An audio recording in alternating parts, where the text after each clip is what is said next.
अरे Libra, awas salo ka na ako kanta.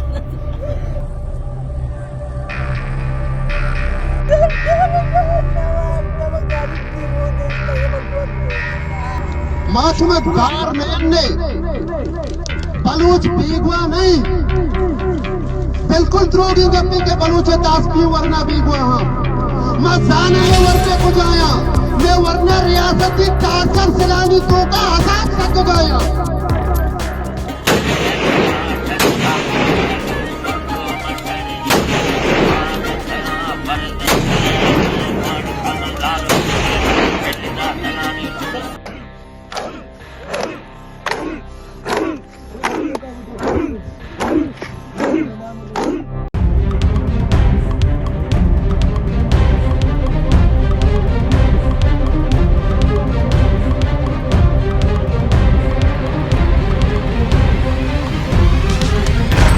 Nineteen 47 में एक देश आजाद हुआ, लेकिन उसकी आजादी सिर्फ 227 दिन यानी 227 दिन चली।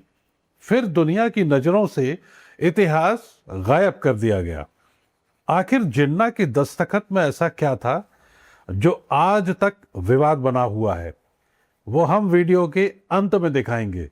बने रहिए, चैनल को सब्सक्राइब करें और हमको मॉनेटरी सपोर्ट भी जरूर करें। You are watching Unbound India.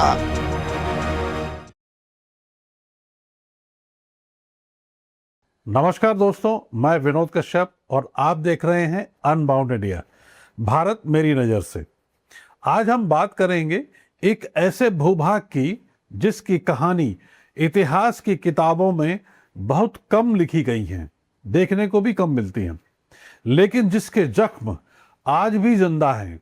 यह कहानी है बलोचिस्तान की, एक ऐसी भूमि जहां के लोग खुद को आज भी स्वतंत्र राष्ट्र मानते हैं और जहां आज़ादी की लड़ाई आज भी खत्म नहीं हुई है, अभी भी जारी है। तो चलिए बात करते हैं बलोचिस्तान की। क्या बलोचिस्तान कभी स्वतंत्र था? क्या इतिहास को जानबूझकर दबाया गया? और क्यों दुनिया इन तारीखों को भूल गई? इन तारीखों पर जो आगे आएंगी उन पर जरा गौर करना।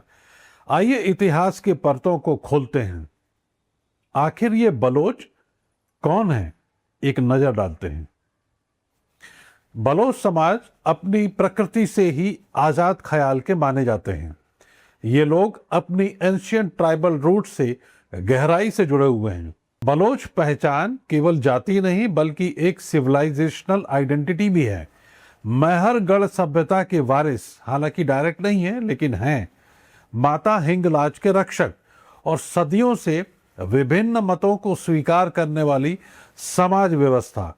बलोच समाज में ट्राइबल कोड ऑफ कंडक्ट भी है, जिसमें सम्मान, बराबरी और मेहमान नवाजी, जिसको हॉस्पिटैलिटी कहते हैं, सबसे बड़ा नियम इसका रहा है। इसलिए कई शोधकर्ता और इतिहासकार बलोच समाज को साउथ एशिया की सबसे नेचुरल सेक्युलर ट्राइबल कल्चर के रूप में गिनते हैं, उसको देखते हैं। बलोच एक कंट्री के रूप में कब आया, कैसे आया, इस पर नजर डालते हैं। ईयर 1666 यानी सन 1666 ईस्वी, इतिहास में पहली बार विभिन्न बलोच कबीलों को एकीकृत करने का प्रयास हुआ।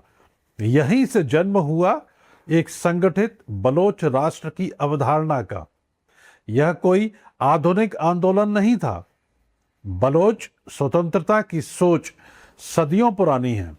18वीं सदी में 1749 से 1794 के बीच बलोचिस्तान के महान शासक मीर नासिर खान बलोच ने बलोच राज्य को मजबूत किया और उसको बनाया। उनके शासनकाल को बलोची इतिहास का सबसे एनलाइटेंड एरा माना जाता है। सीमाएं तय हुई, राजनयिक संबंध पड़ोसी जो राष्ट्र थे उनके साथ बने और बलोचिस्तान एक राजनयिक इकाई के रूप में स्थापित हुआ। आइए देखते हैं उसके बाद का जो खेल है वो क्या है, जो खासकर ब्रिटिशर्स ने खेला था डिवाइड एंड रूल के द्वारा। 13 नवंबर 1839 ये जो डेट्स हैं इनको आप थोड़ा पकड़ कर चलें। ब्रिटिश साम्राज्य ने बलूचिस्तान पर आक्रमण किया। इसके बाद शुरू हुआ डिवाइड एंड रूल का वही पुराना खेल। 1871 में अंग्रेजों ने नक्शे पर एक 909 किलोमीटर लंबी मनमानी रेखा खींची। नाम दिया गया गोल्डस्मिथ लाइन। ये उन्हीं के नाम पर है जिनको सर जॉन फ्रेडरिक गोल्डस्मिथ कहा जाता है। और ये नक्शे पर लाइन शुरू होती है कोह ए मलिक सियाह से लेकर गल्फ ऑफ ओमान तक। बलोच भूमि को कृत्रिम रूप से बांट दिया गया। फिर आया 1893 सबसे विवादित सीमा, जिसको डूरन लाइन कहते हैं। उत्तर का हिस्सा अफगानिस्तान को, पश्चिम का भाग कजार ईरान को। कजार ईरान वही हैं जिन्होंने ईरान के ऊपर शासन किया, जिसको कजर डायनेस्टी के नाम से भी जाना जाता है। किसी बलोच से पूछा तक नहीं गया, एक राष्ट्र को नक्शे पर तोड़ दिया गया और यहीं से शुरू हुआ बलोच संघर्ष का आधुनिक अध्याय।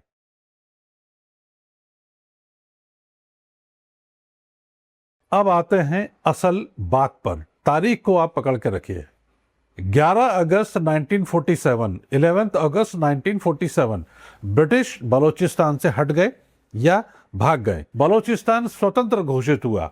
महत्वपूर्ण बात यह है कि 12 अगस्त 1947 को ऑल इंडिया रेडियो नई दिल्ली से और द न्यूयॉर्क टाइम्स न्यूयॉर्क से बलोचिस्तान की स्वतंत्रता की खबर भी प्रकाशित हुई। लेकिन 14 अगस्त 1947 को पाकिस्तान बना और केवल 8 महीने के भीतर 27 मार्च 1948 को पाकिस्तान ने बलूचिस्तान पर सैन्य कार्रवाई कर कब्जा कर लिया। यही सबसे बड़ा विवाद सामने खड़ा होता है।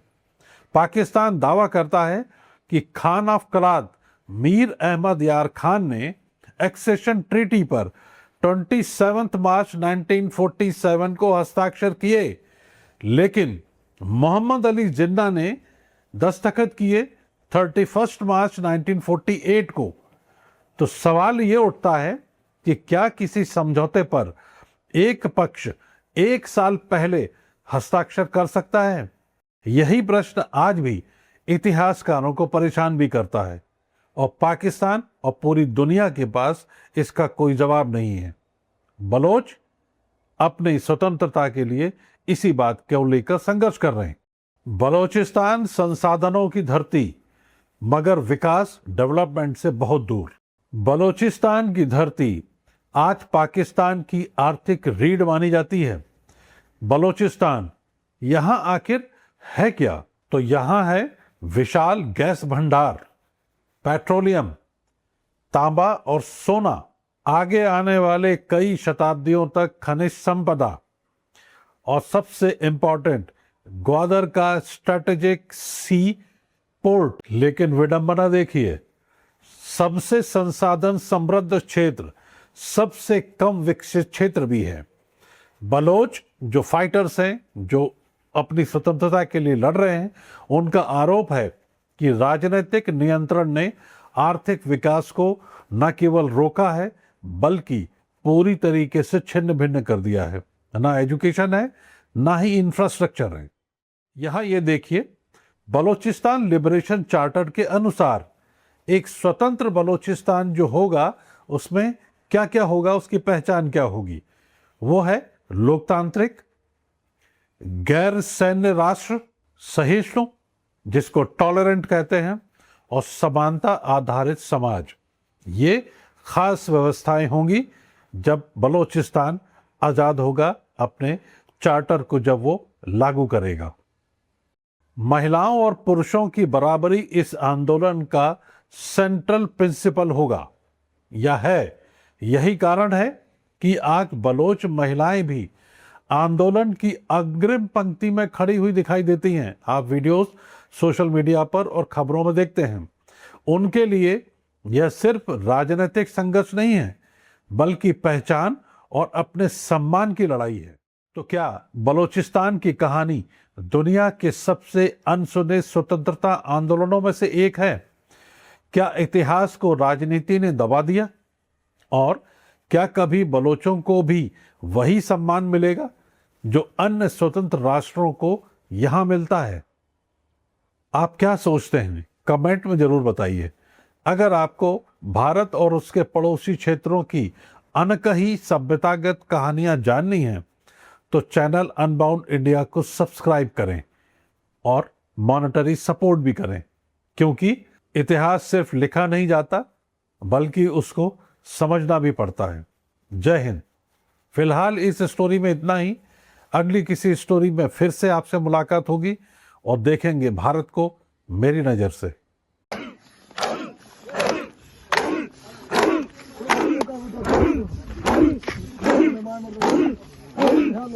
खबर दे दिया।